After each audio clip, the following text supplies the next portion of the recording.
Toyota says only 10% of buyers will opt for an automatic GR Corolla, and I think it's a good move. Welcome to Modern Motoring. I'm Jay, and let's take a look at what's new for 2025 with the GR Corolla, the big one being that it now comes with a 8-speed automatic. They call it a DAT, direct automatic transmission. I thought it was a little low for only a 10% projected take rate for this, and Toyota Canada said that's for the 2025 model year. So we'll dig into more of that, but let's start with some baseline numbers. Still a 1.6 liter turbocharged 3-cylinder, same 300 horsepower, but for 2025, all of the GR Corollas get 295 pound-feet of torque, up from 273 from last year, so a small little difference. What else is new? There's a refreshed front bumper. I can't really notice much of a difference myself.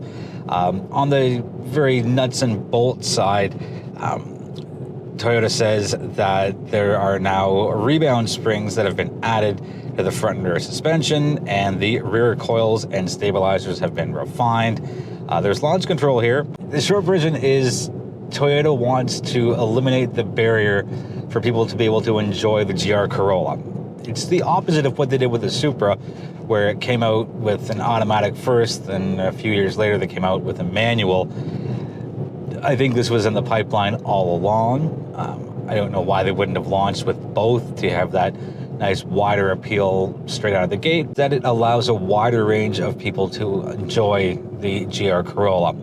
Now, whether you can't drive a manual transmission car, there's nothing wrong with that. Whether you just don't want to anymore, but you still want to have that exhilaration behind the wheel.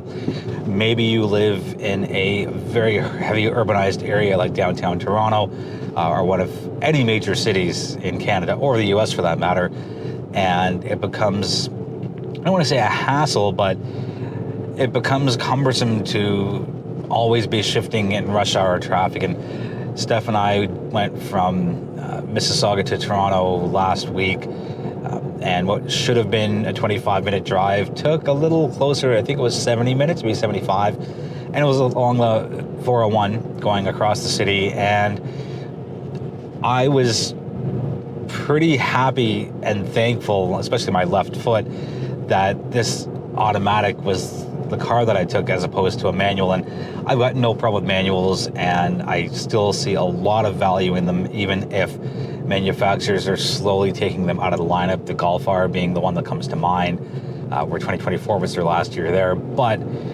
there's nothing wrong with driving an automatic performance vehicle.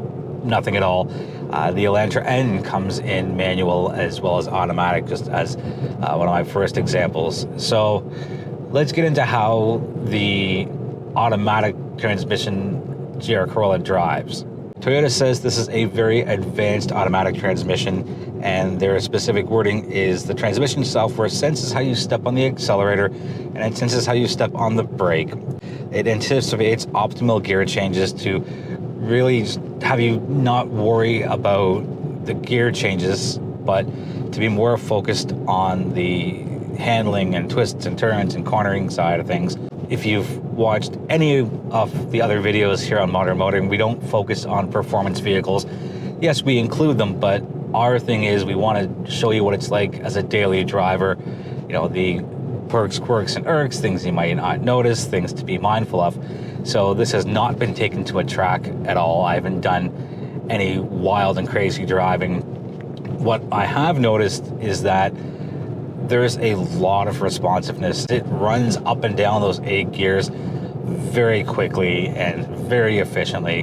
And usually with something with more than 6 gears, I find gears 2, 3, 3, 4, and 4, 5 get a little on the muddy side, and revs hang a little high, and sometimes the transmission just doesn't really know what to do, so it just hangs onto that lower gear. But my week here with the GR Corolla, every gear change has been very intentional. It's been very direct. There's been no guessing at all. Like, I was hoping for some, but however they engineer this, it's been simply wonderful. And I'm going to say this a bunch of times throughout the video, and I apologize for sounding like a broken record, but no one's going to take away your car enthusiast card if you opt for this automatic transmission. Again, some people can't, some people won't, some people don't want to anymore, whatever the reason is. If you've noticed something a little different about this video, you are correct as far as the framing goes. I've gone to an extra wide lens because there is no sunroof, and on my regular setting, it got really, really dark because there's no light from above coming in. So again, here with this wider setting, I get part of the windshield to bring light in, as well as a wider scope for my window. And I'm going to put my hand off the wheel, but not to change gears, as you know, but show you the drive modes: Eco, Normal, Sport, and Custom. I'm happy Eco's here because it's not going to be every day that you're rip-roaring around tracks and really opening up the GR Corolla. It's pretty weak, though. It's an excessive Eco.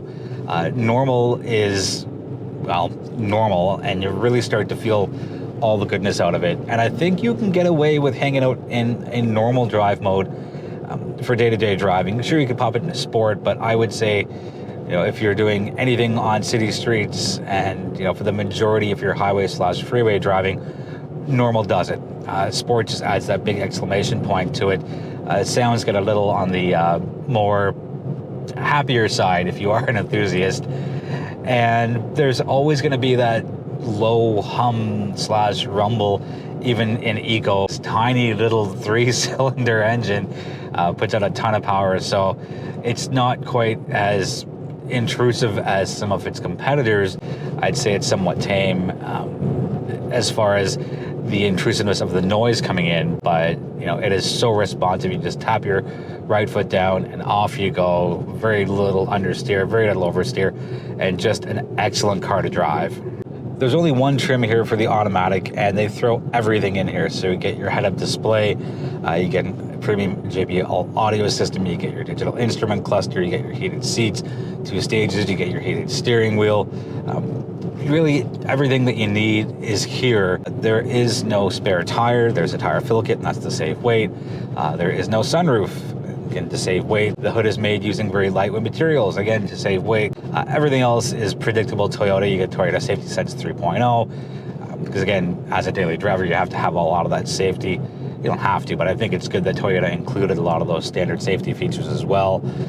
And it's just it's an enjoyable hot hatch to drive. I love that it's a hatchback because, hatchbacks to me beat sedans. Every day of the week, you get the rear wiper, you get easier access to the cargo. There are 3 ways you can get a 2025 GR Corolla. You start off with the Core, which is manual only, and that comes in at $47,915 for a Canadian MSRP.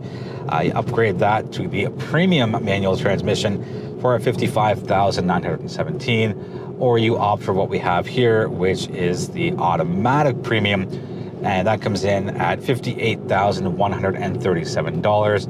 You can only get the automatic in one trim, and I think it's a smart move, especially with only a projected 10% take rate here for the automatic versus the manual. Now, the price difference between the manual and automatic is $2,200 more here for this 8-speed automatic, and the other price difference comes in the fuel consumption, where this automatic is 10.5 liters per 100 kilometers. The manual clocks in at 9.8. So it seems like a marginal difference, and it is. And through Natural Resources Canada, the difference dollar-wise, based off their testing, is that you'll be paying about $259 more per year on fuel here with the automatic as opposed to the manual.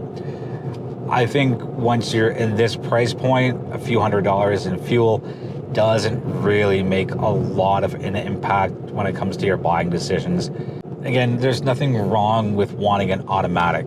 There's not. Now, that's a good segue into the competition side of things. So let's start off with the Elantra N, which comes in automatic and manual, little less power, and it's a sedan. And Hyundai's the value leader here. So $41,799 for their automatic transmission, DCT, sorry. We have the Type R from Honda. That's around $53,000, manual transmission only. Subaru's WRX comes in a manual and automatic for 2025. Prices are in the mid-40s for that, and that's across 4 trims, to have the manual, to have the automatic. You have the Golf R, which starts in the low 50s, and that's a 2025. It is automatic only. Manual transmission ended in 2024. And finally, the Integra Type S, 57.1 manual only. Very similar power figures to what we have here. So as far as how the GR Corolla is positioned on the automatic transmission side, I think it's pretty competitive. You're getting a lot of vehicle for what the price point is. It still has a lot of livability to it. And, you know, I might get a lot of hate in the comments for this, and that's okay. It's an easier drive as opposed to the 6-speed manual. And I love myself manual vehicles. The car I own, my 2004 Accord, has a big old 3-liter V6 through a 6-speed manual. And I think when I get to the point in my life where I can no longer drive a manual car, but still want something that's athletic and nimble and quick and responsive and fast and planted and flat and still does all of the performance things that I want and need it to do, there is certainly no shame in opting for an automatic performance vehicle. Last note before we get wrapped up, if given the choice between the manual and automatic, I'm taking the manual because that's what I like, that's what I prefer. I'm comfortable driving it. I actually quite enjoy driving a manual transmission, and I'm 47, and I was raised with manual transmissions out in the late 80s into the 90s and beyond. So I think if I was, you know, maybe a lot younger and I didn't have that exposure to manual transmission vehicles, if I didn't own a manual transmission, several actually for that matter, manual transmissions vehicles, I might lean towards the automatic. But for where I am right now in my stage of life, I'm picking the manual.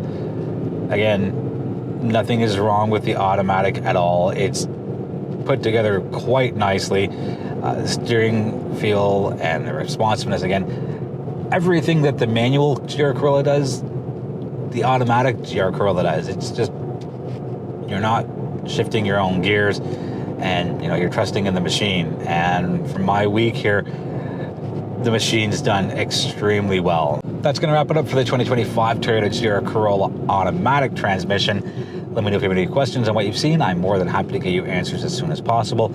And I'm always up for engaging a respectful conversation online. Thank you so much for watching. I invite you to join our social media platforms. We are on all of the major ones. I appreciate you. Without you, there's no modern motoring. So thank you again. And I look forward to seeing you in the next video.